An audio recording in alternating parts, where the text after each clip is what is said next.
મહીસાગર જિલ્લામાં સતત બીજા દિવસે ધોધમાર વરસાદ. લુણાવાડામાં 2 કલાકમાં 4.5 ઇંચ વરસાદ. માંડવી બજાર, હાટડિયા બજારમાં ભરાયા પાણી.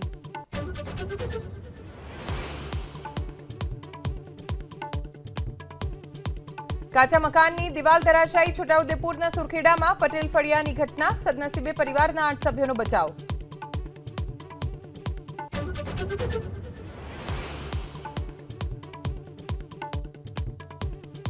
મોરબીના હળવદમાં મતગણતરી સમય માથાકૂટ. મતગણતરી કેન્દ્રમાં પ્રવેશ મુદ્દે થઈ બબાલ. મંગળપુર ગામની મતગણતરી માટે અંદર જવાને લઈ માથાકૂટ.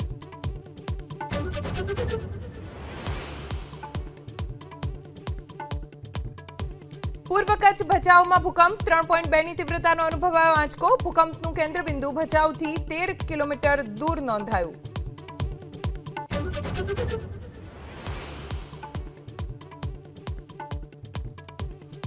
જમુની તવી નદીમાં આવ્યું પૂર.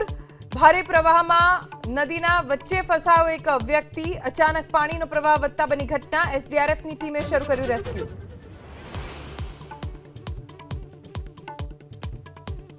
રશિયાએ ફરી યુક્રેન પર કર્યો મોટો હુમલો. બેલિસ્ટિક મિસાઇલ હુમલામાં 17 લોકોના મોત, 200થી વધુ ઘાયલ. બોમ્બમારાથી ઇમારતોને નુકસાન.